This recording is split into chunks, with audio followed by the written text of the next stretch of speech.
Good morning everyone. हम पिछले video में पढ़े थे the Gupta age. Gupta age का टाइम पीरियड क्या था?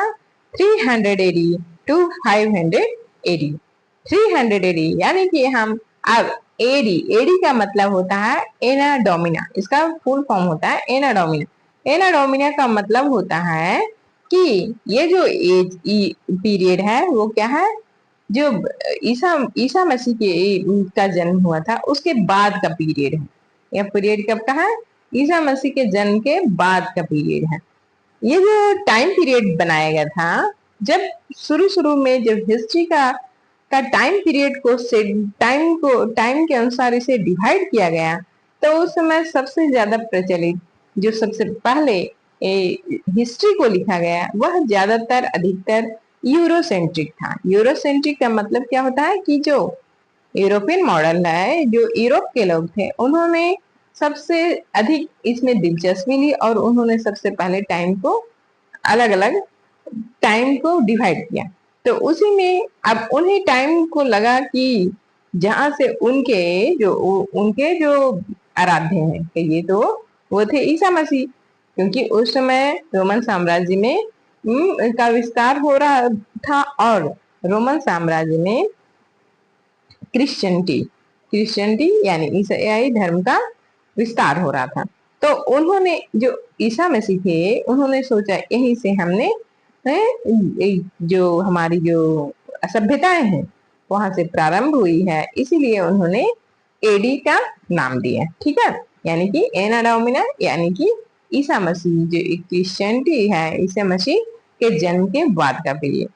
और इससे पहले तो भारत की संस्कृति तो इससे पहले की है, तो जो इससे पहले की संस्कृति थी उसका बाद में पता चलने के कारण ये क्या हुआ कि उन्होंने उसे बीसी में डाल दिया, यानी बिफोर क्रिश्चियन इरा। लेकिन अब उसका नाम बदलकर क्या कर दिया गया है? बिफोर कॉमन इरा। और एडी का भी नाम बदल दिया गया है और कॉमन इरा किया गया है। लेकिन इसके लिए दोनों दोनों शब्द प्रचलित हैं, एडी और सी। चलिए अब देखिए, हम पढ़ते हैं इन सभी टाइम पीरियड के बारे में भी हमें जानना चाहिए। हमें लॉजिकल होना चाहिए, हमें तार्किक होना चाहिए, ताकि हम अपने जो हमारे आसपास जो घटनाएं घट रही है उसके बारे में हमें जानना चाहिए कि यह क्यों हो रही है।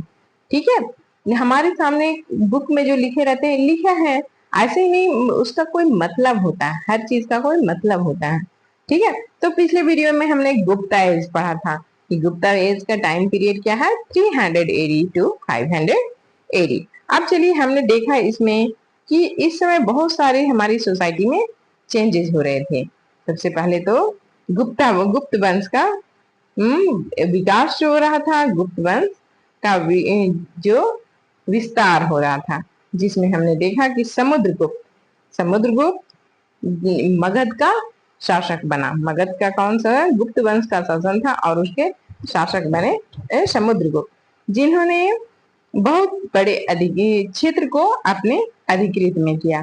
पाटलिपुत्रा को जीता उसने और अपने एरिया को क्या किया? एक्सपैंड किया।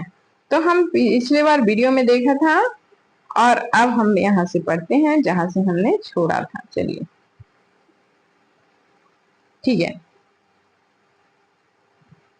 तो हमने यहाँ तक पढ़ा था और देखिए, look at the map of India and try to recognize of northern and southern state, identify Samudragupta Empire and his capital। तो हमने यहाँ देखा था कि यहाँ ये जो कवर एरिया है ये क्या है? ये सभी क्या है? समुद्रगुप्त ने इस एरिया को जीता था और उसका जो कैपिटल था वो क्या था? पाटलिपुत्र। उसका कैपिटल क्या था? पाटलिपुत्र। इसके बाद हम देखते हैं कि discuss in class why Samudragupta annexed the kingdom of Aryavarta and not those of the south। बोल रहा है कि आप बताइए, डिस्कस करना है हमें अपने बच्चों के साथ कि समुद्रगुप्त ने आर्यावर्त को तो अपने कब्जे में लिया। आर्यावर्त मतलब जो यह एरिया है इसे आर्यावर्त बोला जाता है। आर्यावर्त मतलब जो आर्य आर्य आर्य जो जिस एरिया में रह रहे थे उसे आर्यावर्त कहा गया। ठीक है, तो इस एरिया को तो उसने कवर किया, अनेक्स किया, लेकिन ये साउदर्न पार्ट को क्यों नहीं कहने? तो आप देखते हैं कि ये साउथ जो पार्ट है, यह जो भारत का साउदर्न पार्ट है, जो इस एरिया, ये जो एरिया है, ये इसका पास का एरिया है। और जब ये इधर से इधर जाता है तो ये धीरे धीरे मगध से दूर होते जाता है। और जब धीरे धीरे दूर हो जाता है तो उसके लिए उसे ज्यादा ज्यादा आर्मी की जरूरत पड़ती है, ज्यादा सिपाही सैनिक की जरूरत पड़ती है, ज्यादा उसके लिए टैक्स की जरूरत पड़ती है, क्योंकि सैनिक का मेंटेनेंस तो टैक्स से होगा ना। तो जितना अधिक एरिया होगा उतना ज्यादा अधिक उसे टैक्स मिलेगा। तो उसके पास, उसके बाद उसके जो जो उसके शासक थे, गुप्त वंश के शासक, उन्होंने और धीरे धीरे अपना एरिया को विस्तार किया। अब चलिए देखिए, Samudragupta was not only a warrior. बोल रहा है कि समुद्रगुप्त सिर्फ वॉरियर नहीं था, वॉरियर मतलब योद्धा नहीं था, what was a lover of art too. वह एक लवर भी था। क्या का लवर था? आर्ट का। आर्ट मतलब कला का। वह कला का बहुत ही अधिक वो कला को बहुत ही अधिक प्यार करता था। गोल्ड कॉइन ऑफ हिज इरा, उसके इरा का, उसके उसके समय का क्या है? इरा। सो हिम प्लेइंग द वीणा। क्या बोल रहा है कि गोल्ड कॉइन ऑफ हिज इरा, उसके समय का गोल्ड कॉइन जो है, उसके समय का गोल्ड कॉइन दिखाता है हिज प्लेइंग द वीणा। वह उसके इस गोल्ड कॉइन में समुद्रगुप्त का पिक्चर बना है, जो कि वीणा वीणा को पकड़े हुए प्रदर्शित कर रहा है। After Samudragupta his son Chandragupta Vikramaditya ascended the throne. क्या बोल रहा है कि समुद्रगुप्त के बाद उसका बेटा चंद्रगुप्त विक्रमादित्य ने राज सिंहासन ग्रहण किया या फिर राजगद्दी प्राप्त करी। He also expanded his empire. उसने भी अपने एम्पायर, अपने साम्राज्य का विस्तार किया। एंड मेड फ्रेंडली रिलेशन, और फ्रेंडली रिलेशनशिप बनाया।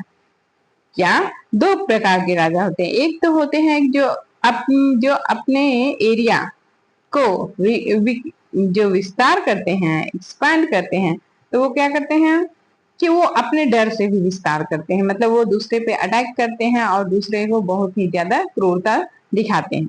लेकिन एक दूसरा होता है जो अपनी शालीनता से भी दूसरों पे अपना दिल जीत लेता है। उसी प्रकार चंद्रगुप्त विक्रमादित्य था, वह बहुत ही फ्रेंडली था। Friendly relationship with some influence southern king. उसने साउदर्न किंग के साथ क्या किया है? फ्रेंडली रिलेशनशिप बनाया था और अपना प्रभाव बना कर रखा था। His empire extended from Bengal to Gujarat, और उसने बंगाल से गुजरात तक अपने साम्राज्य का क्या किया? विस्तार किया। The Gupta empire was divided into several province. बोल रहा है जो गुप्ता एम्पायर था वह बहुत ने सेवरल कुछ है प्रोविंस। प्रोविंस मतलब होता है क्षेत्र। प्रोविंस का मतलब होता है क्षेत्र। जैसे कि आज हमारे स्टेट है, तो हमारे जो भारत है, भारत के बहुत सारे स्टेट है, 28 स्टेट है अभी। तो 28 स्टेट में अभी तो ये हमारा क्षेत्र है, अलग अलग प्रोविंस। अगर इसे प्रोविंस भी कहा जाए तो ठीक है, चलेगा। तो उसी प्रकार जो गुप्ता साम्राज्य था, गुप्ता एम्पायर, तो उसके भी कुछ प्रोविंस डिवाइडेड थे, जिसे क्या बोला जाता था? भुक्तीज। प्रोविंस को भुक्तीज बोला जाता था।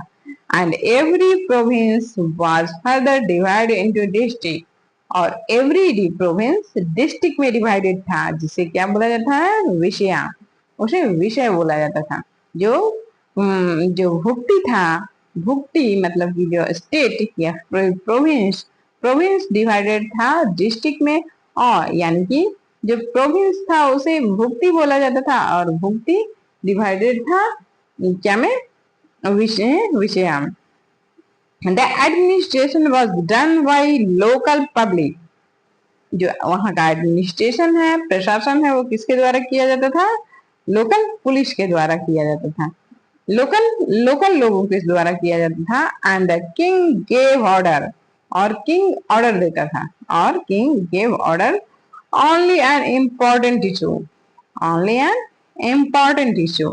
A council of village elder administered the village. हो रहा है, the administration was done by local public, administration वहां का प्रशासन लोकल पब्लिक के द्वारा दिया जाता था, किया जाता था। And king gave order only important issue, जहाँ पे बहुत ही अधिक आवश्यक इम्पोर्टेंट कार्य होते थे वहीं पे किंग उन्हें आदेशित करता था। अ काउंसिल ऑफ विलेज, एक काउंसिल होता था, जैसे कि आज भी आप देखे होंगे ग्राम गांव में क्या होता है, एक ग्राम सभा बनती है, तो उसी प्रकार एक काउंसिल था। Elder administrator the village, Elder administrator of village, जो पहले से साम्राज्य का जो प्रशासन को देखते आ रहे थे उन लोगों का एक ग्रुप था। This way, the local people playing important roles in administrating during the Gupta age. बोला this way, इसी this way इस कारण the local people, जो local people होते हैं playing करते थे important role मतलब कि आवश्यक रोल को निभाते थे एडमिनिस्ट्रेशन में, मतलब प्रशासन में। जैसे कि प्रशासन में क्या लोकल, जैसे हमारा जो नगर पंचायत होता है, जो हमारे ग्राम पंचायत होते हैं, ग्राम पंचायत में हम देखते हैं कि हमारे गांव में आपस में झगड़े ना हो, आपस के लोगों में झगड़े ना हो, या जो हमारी गांव की जो अंदर की जो सड़कें होती हैं, जो नाली होता है, ये सब का प्रबंधन देखना होता है। ठीक है, जो मार्केट लगता है उसका प्रबंधन देना है। किसी आदमी के को अगर किसी इसे कोई आपत्ति है तो उन सभी विवादों का निपटारा भी जैसे आज हमारे ग्राम सभा या नगर पंचायत करते हैं, उसी प्रकार उस समय भी गुप्ता एज में एक विलेज काउंसिल ऑफ विलेज होता था जो सारे मैटर को देखता था। Beside these kings, Kumar Gupta and Skand Gupta, two were famous ruler of the Gupta dynasty. बोला जो गुप्ता डायनेस्टी था, गुप्ता साम्राज्य था, उसके दो फेमस राजा हुए। कौन कौन?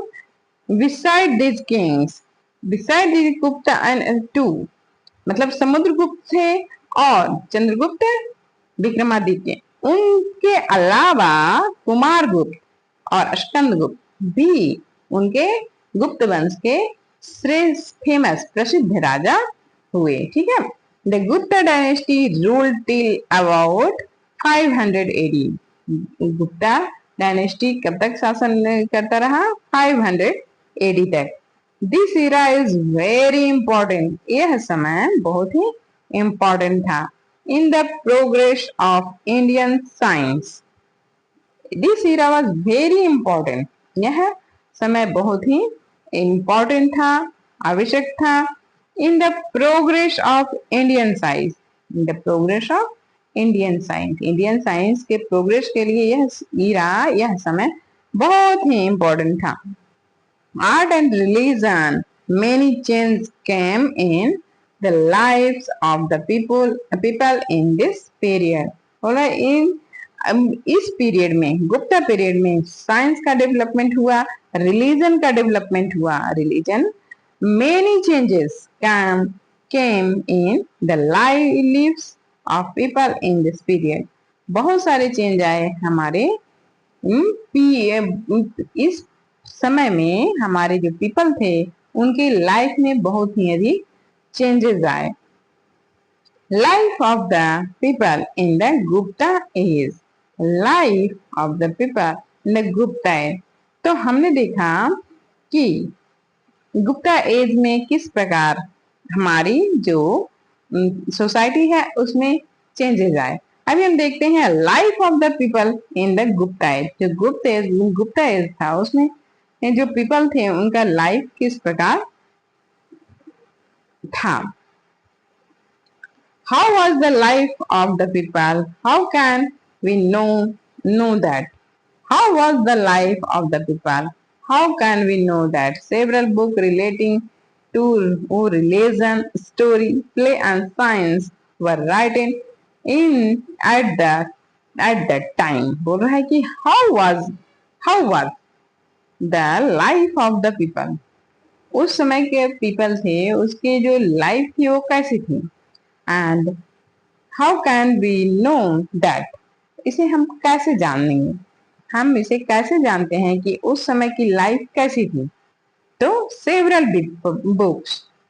बुक्स रिलेटिंग टू रिलीजन, बोल रहा है कि उस समय के बहुत सारे बुक हैं जो रिलीजन से संबंधित थे।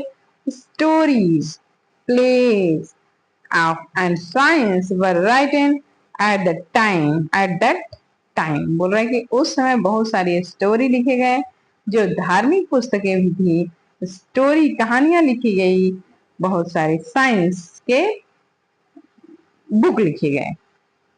वाई रीडिंग दोज बुक, इन्हीं सभी बुक को पढ़ने के बाद हमें पता चलता है कि उस समय की लाइफ ऑफ द पीपल कैसी थी।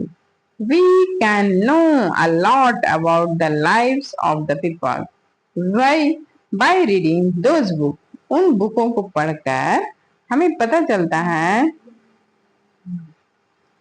Y reading those books we know a lot about the lives of the people, उन सभी को पढ़कर उस समय के लाइफ को हम जान सकते हैं। We can get information from the several stone inscription, बोल रहा है कि वी कैन गेट इंफॉर्मेशन, हमें वी मतलब हमें, गेट इंफॉर्मेशन, गेट मतलब आता है, प्राप्त होता है, इंफॉर्मेशन जानकारी हमें प्राप्त होता है फ्रॉम द सेवरल स्टोन, जो जैसे हमने अशोका के बारे में जाना था, तो अशोका के बहुत सारे बड़े बड़े पिलर्स होते थे और स्टोन पे उसका इंस्क्रिप्शन लिखा था, जो वह अपनी पब्लिक को, अपनी जनता को आदेशित करता था। तो उसी प्रकार जो गुप्ता पीरियड था, गुप्ता पीरियड में भी बहुत सारे जो स्टोन इंस्क्रिप्शन थे, मतलब अभिलेख थे जो पत्थरों पे गुदवाए गए थे, जो बड़े बड़े स्टोन पे गुदवाए गए थे, उससे यह पता चलता था कि उस समय की घटना को उससे पता चलता है। Many Chinese scholar came to India, बहुत सारे Chinese scholar came to India to study the Buddhist scripture, मतलब उस समय बहुत सारे चाइनीज स्कॉलर आए और उन्होंने वो बुद्धिस्ट स्क्रिप्चर को पढ़ने के लिए आए और study the Buddhist scripture and they visit the palace which were related to the Buddha, और वहां उस समय जो बुद्धा से जो रिलेटेड प्लेस था उस जगह को वो बहुत सारे चाइनीज स्कॉलर आए, उन्हें देखना चाहते थे, उन्हें पढ़ना चाहते थे, उनके लिए आते थे, पढ़ने के लिए आते थे। One of them was Fahian, who who wrote an account of his experience in India. उसमें से एक था फाहियान, उसमें से एक कौन था? फाहियान था। who wrote an account of his experience, उसने अपने एक्सपीरियंस को एक बुक में लिखा है। इन इंडिया, जो इंडिया में वह आया था, तो उसको क्या लिखा है? अपने एक्सपीरियंस को एक बुक में लिखा है। दिस अकाउंट हैज हेल्प, वह अकाउंट भी, वह लिखे हुए जानकारी भी हमें मदद करता है उस समय के आदमियों के बारे में जानने में। To learn several things about life in the India in the Gupta period, बोल रहा है कि वो जो है वो अकाउंट है, जो उनका एक्सपीरियंस था फाहियान का, जिसे उसने अपने बुक में लिखा है, उससे भी हमें पता चलता है कि जो हमारे जो गुप्ता ए पीरियड के जो इंडियंस जो पीपल थे वो किस प्रकार की लाइफ जीते थे। तो इस प्रकार हमने नेक्स्ट वीडियो में हम आगे पढ़ेंगे कि फाहियान ने क्या क्या लिखा था। ठीक है, तो आप पढ़ते रहिए और समझते रहिए। ठीक है, धन्यवाद।